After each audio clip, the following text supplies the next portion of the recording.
गुरुकुल कांगड़ी।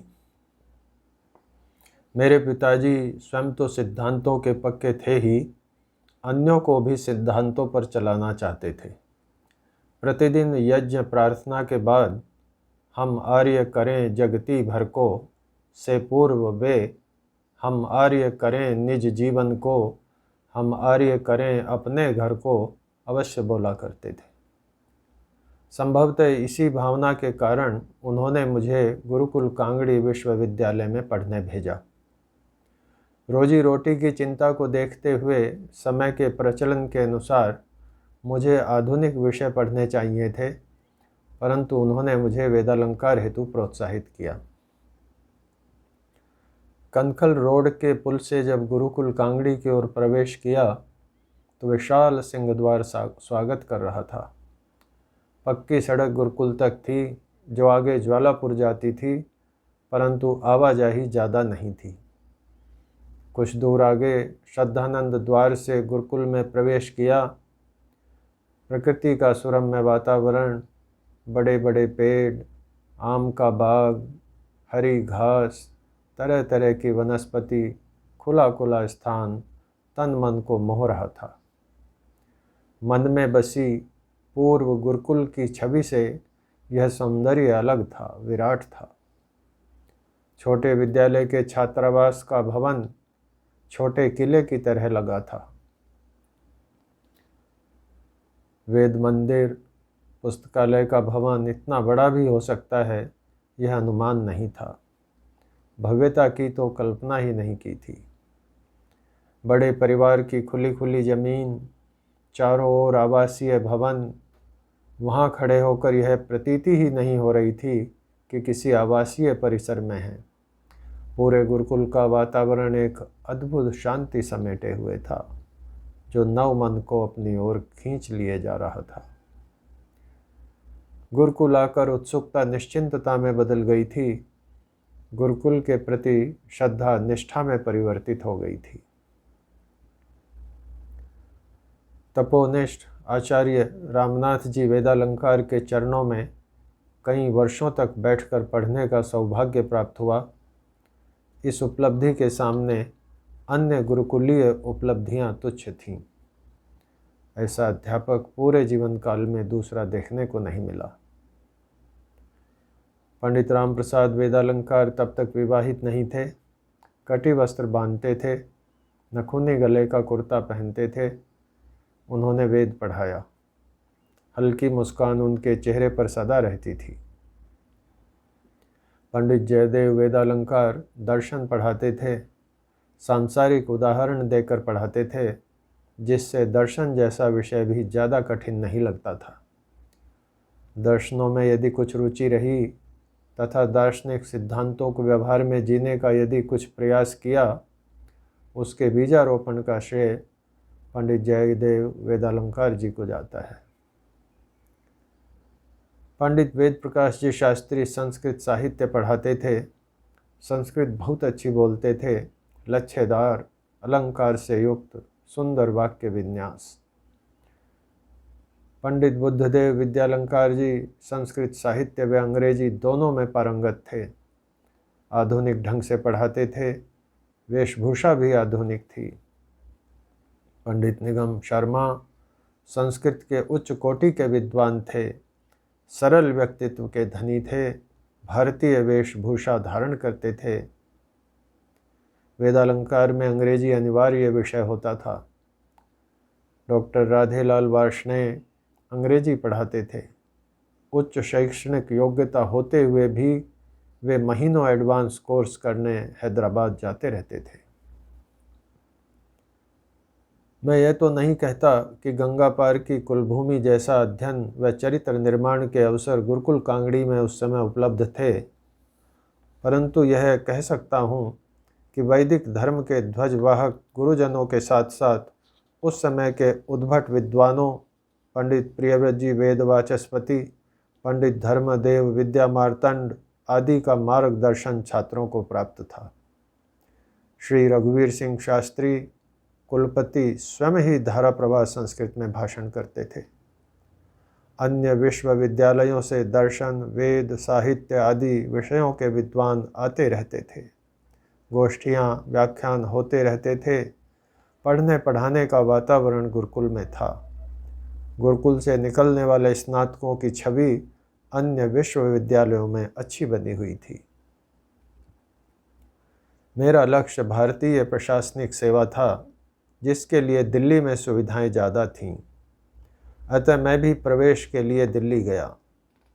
वापस आया तो आचार्य रामनाथ जी ने कहा, हम छात्रों पर परिश्रम करते हैं, वे दिल्ली या अन्य विश्वविद्यालयों में चले जाते हैं, तो मत जाना।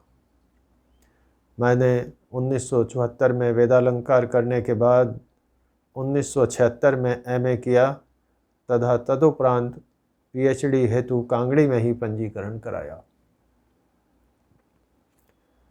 वेद महाविद्यालय में तो कम से कम मूल स्रोत वेद की महत्ता उस समय मानी जाती थी। विद्यालंकार हो या वेदालंकार, वेदों के कुछ भाग का अध्ययन जरूरी था, पाठ्यक्रम में था। वैदिक व संस्कृत साहित्य आदि अधिकांश परीक्षाओं का माध्यम संस्कृत था। गुरुकुल के शिक्षकों व विद्यार्थियों में पिता व संतान जैसा संबंध तो नहीं था, परंतु गुरुओं का सम्मान व विद्यार्थियों का हित चिंतन लुप्त नहीं हुआ था। फीस के नाम पर भी नाममात्र राशि थी। अंग्रेजी भी वेद महाविद्यालय में स्नातक की दोनों परीक्षाओं में अनिवार्य थी। यद्यपि गुरुकुल कुलभूमि की तरह नगरों गांवों से दूर नहीं था, परंतु गुरुकुल का वातावरण अपेक्षाकृत शांत व कुछ हद तक नगरों के प्रभाव से कम प्रभावित था। इस प्रकार गुरुकुल की प्रथम नियमावली, जो लाला ललाराम के आर्य प्रतिनिधि सभा पंजाब के प्रधान रहते हुए 26 दिसंबर 1900 को साधारण सभा द्वारा स्वीकृत की गई थी, उसके अधिकांश मुख्य बिंदुओं की पालना यथासंभव हो रही थी। हाँ, तत्समय की स्थितियों को देखते हुए परीक्षाएं दिलाना प्रारंभ हो गया था। राष्ट्रीयता की भावना जागृत करने के लिए अलग से कोई व्यवस्था नहीं थी। जहाँ तक ध्यान आ रहा है, महर्षि के ग्रंथों का पठन पाठन अलग से नहीं था। यज्ञ कराने व सीखने का चलन छात्रों में नहीं था। कुछ छात्र भारतीय वेश धारण करते थे, कुछ पाश्चात्य। परंतु एक बात अवश्य थी, सभी वैदिक धर्म में आस्था रखते थे, संस्कृत से प्रेम करते थे। अंग्रेजी के प्रति उपेक्षा भाव था, देशोद्धार की भावना भी थी, गुरुकुल पद्धति के प्रति हीन भावना नहीं थी। ये चाहे इसलिए हो कि वैदिक धर्मी ही गुरुकुल में अपनी संतानों को भेजते थे तथा उन पर वैदिकता का प्रभाव होता था, अथवा इसलिए हो कि गुरुकुल का वातावरण ही इन सभी तत्वों को अपने में व्याप्त किए हुए था तथा छात्र को ये अनायास सहजतया प्रभावित करते थे। हम कुछ छात्र संभवतः 1974 में कुलभूमि गए। जंगल के बीच कांगड़ी ग्राम के निकट पुराने गुरुकुल पहुँचते ही एक उल्लास एवं कृतज्ञता मन में आई। उल्लास इसलिए कि कुलभूमि के प्रथम बार दर्शन कर रहे थे। वहाँ अब तक इतने भवन शेष थे कि उनमें सैकड़ों विद्यार्थी विद्या अध्ययन कर सकते थे। कृतज्ञता इसलिए कि जब सामान्य जन झोपड़ियों में रहा करते थे, जब आने पैसे में दिहाड़ी हुआ करती थी, जब लोगों को लंबे समय तक रुपए के दर्शन ही नसीब नहीं होते थे, उस समय पुण्यात्मा महात्मा ने कितना श्रम किया होगा इस विशाल संपत्ति को, गुरुकुल की इमारतों को खड़ा करने में। परंतु उस समय उस बिल्डिंग में बकरियां विश्राम कर रही थी, जगह जगह गंदगी पड़ी थी। लगता था लंबे समय से किसी ने संभाला नहीं हो। बस उदासीनता का, क्षोभ का भाव आ गया, जो उत्साह पर हावी हो गया। मन में आया कि हमारे पूर्वजों ने जो भवन, संपत्ति और विचार संपदा छोड़ी है, हम उसका क्षेम भी क्यों नहीं कर पा रहे। इस बिंदु को समझने के लिए पिछले इतिहास के पन्ने पलटने होंगे। नवंबर 1898 को आर्य प्रतिनिधि सभा पंजाब ने प्रस्ताव किया कि 8,000 रुपये एकत्र हो जाने पर गुरुकुल की स्थापना का कार्य आरंभ किया जाए। लाला मुंशीराम ने अगस्त 1899 में इस निश्चय के साथ घर छोड़ दिया कि जब तक 30,000 रुपये एकत्रित नहीं कर लेंगे घर में पैर नहीं रखेंगे। अप्रैल 1900 को घर वापस आए तो 40,000 से अधिक राशि एकत्र कर चुके थे। गुरुकुल का विरोध करने वालों का आज की भांति उस समय भी एक तर्क यह था कि गुरुकुल में अपने पुत्रों को भेजेगा कौन। पर जब 19 मई 1900 में गुजरांवाला में गुरुकुल की स्थापना की गई तो लाला मुंशीराम जी ने अपने पुत्रों हरिश्चंद्र व इंद्रचंद्र को गुरुकुल में प्रविष्ट कराया। लाला मुंशीराम सफल वकील थे। गुरुकुल की स्थापना की लगन लगी तो वकालत छोड़ दी। 1902 में अपना पुस्तकालय गुरुकुल को दे दिया। 1904 में सद्धर्म प्रचारक प्रेस गुरुकुल को दान कर दिया। जालंधर की अपनी कोठी 1911 में गुरुकुल को दान कर दी, जिसको आर्य प्रतिनिधि सभा ने उस समय 20,000 रुपये में बेच दिया। सब कुछ गुरुकुल को दान दिया। हाँ, एक चीज़ अपने पास ही रखी, वह था लाला मुंशीराम पर 3600 रुपये का ऋण। उसे अपने पास रखा। लंबे समय तक गुरुकुल में रहते, संचालन करते महात्मा मुंशीराम ने कोई पारिश्रमिक नहीं लिया। महात्मा मुंशीराम के त्याग व तप का ही प्रभाव था कि जब उन्होंने हरिद्वार के सामने गंगा के पूर्वी तट पर कांगड़ी ग्राम में गुरुकुल स्थापित करना चाहा तो कांगड़ी गांव के जमींदार नजीबाबाद जिला बिजनौर के मुंशी अमन सिंह जी ने 1400 बीघे जमीन गुरुकुल के लिए महात्मा के चरणों में अर्पित कर दी। मुंशी अमन सिंह जी यहीं नहीं रुके, उन्होंने कुछ वर्ष पश्चात 11,000 रुपये से अधिक की संपत्ति भी गुरुकुल को नई महात्मा मुंशीराम जी को समर्पित की। यह विवादित हो सकता है पर मानने योग्य नहीं कि आर्यजन अपनी संतानों को गुरुकुल में नहीं भेजते। यदि विश्वसनीयता हो तो आज भी गुरुकुलों में प्रतीक्षा सूची बने। पुण्यात्मा महात्मा की विश्वसनीयता देखिए कि गुजरांवाला से 2 मार्च 1902 को लाला मुंशीराम भंडारी शालीग्राम हरिद्वार के रेलवे स्टेशन पहुँचे थे। 12 छात्र साथ में थे। एक माह बाद ही छात्रों की संख्या बढ़कर 45 हो गई थी। सन 1910 के फरवरी मास में 130 के लगभग छात्र गुरुकुल में प्रवेश के लिए आए थे, जिनमें से केवल 25 को प्रवेश दिया गया था। 1912 में गुरुकुल में 300 छात्र शिक्षा प्राप्त कर रहे थे। लगभग 600 छात्रों के निवास व अध्यापन कक्ष व कर्मचारियों के आवास की व्यवस्था हेतु पटियाला रियासत के चीफ इंजीनियर श्री गंगाराम से भवनों के मानचित्र बनवाए गए थे। 1908 में पक्के भवन बनने प्रारंभ हो गए थे। हरिद्वार में प्लेग हो चुका था, इसलिए गुरुकुल के उद्घाटन का उत्सव नहीं रखा गया था। उत्सव न होने की सूचना समाचार पत्रों में दे दी गई थी। फिर भी 1902 में 500 आर्यजन गुरुकुल भूमि पहुंच गए थे।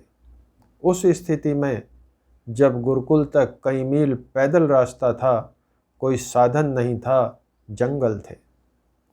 1903 के वार्षिक उत्सव में 4,000 आर्यों की उपस्थिति थी। 1904 के वार्षिक उत्सव में तो 50,000 लोगों की उपस्थिति का उल्लेख गुरुकुल कांगड़ी के 100 वर्षों के इतिहास में है। महात्मा मुंशीराम जी के दृढ़ निश्चय, विश्वसनीयता, सर्वस्व त्याग भाव के कारण ही गुरुकुल खुलने प्रारंभ हो गए थे। गुरुकुल सोपा, गुरुकुल झज्जर, गुरुकुल भटिंडा की आधारशिलाएं तो स्वामी श्रद्धानंद जी महाराज द्वारा ही रखी गई थीं। 28 सितंबर 1924 को गंगा में बाढ़ आई तथा आधे से ज़्यादा गुरुकुल के भवन बाढ़ में बह गए। गुरुकुल वर्तमान स्थान पर लाया गया तथा 600 बीघा जमीन क्रय करके नए भवनों का निर्माण प्रारंभ हुआ। महात्मा मुंशीराम पर गबन का आरोप किसने व क्यों लगाया, गुरुकुल की सैकड़ों बीघा जमीन क्यों व किसने बेची, ये बीती बातें प्रेरणा तो देती नहीं, अतः इनको छोड़ते हुए भविष्य को संवारने के लिए ही विचार करना समुचित है। अब भी भारतीय समाज के समक्ष वे ही परिस्थितियां विद्यमान हैं जिन्हें ध्यान में रखकर गुरुकुल की स्थापना की गई थी। महर्षि दयानंद जी महाराज द्वारा सत्यार्थ प्रकाश में लिखी गई शिक्षा व्यवस्था अभी लागू नहीं है और आर्यजन महर्षि की व्यवस्था का प्रतिकार भी नहीं कर सकते। ऐसी स्थिति में गुरुकुल कांगड़ी को केंद्र बनाकर शीर्ष मानकर उसका उद्देश्यों के अनुकूल विकास होना चाहिए, जिससे अन्य गुरुकुलों की उससे संबद्धता हो तथा उपलब्ध गुरुकुलों की स्थिति में सुधार हो एवं अन्य गुरुकुल भी खुलें।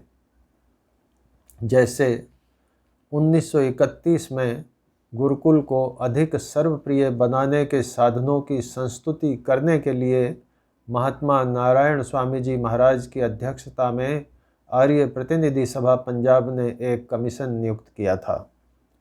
30 जून 1959 को गुरुकुल भूमि में आचार्य सम्मेलन हुआ था। इसमें 40 गुरुकुलों के आचार्यों ने भाग लिया था। गुरुकुलों के भविष्य एवं शिक्षा संबंधी विषयों पर विचार हुआ था। उसी प्रकार आज भी प्रतिनिधि सभाओं को एक साथ बैठकर गुरुकुल की उन्नति के बिंदुओं को चिन्हित करने की व उन पर कार्यवाही करने की आवश्यकता है। सत्कर्म के लिए न तो पैसे की कमी रहती है न ही व्यक्तियों की। बस सत्यतापूर्वक ऋषि की पद्धति में विश्वास कर कार्य करते हुए स्वामी श्रद्धानंद जी महाराज जैसी विश्वसनीयता स्थापित करने की देर है। आगे का कार्य तो आर्यजन स्वयं कर देंगे। 12 अप्रैल 1917 को महात्मा मुंशीराम जी ने संन्यास धारण करते समय श्रद्धा को ही अपने जीवन की आराध्या देवी कहा था। नाम भी स्वामी श्रद्धानंद रखा था। उनके द्वारा प्रारंभ की गई गुरुकुल पद्धति के प्रसार के लिए गुरुकुल कांगड़ी को केंद्र बनाकर स्वामी जी महाराज को श्रद्धा सुमन अर्पित करना सभी का कर्तव्य भी है और समाज की उन्नति के लिए अनिवार्य व अपरिहार्य भी है। 23 मई 2017।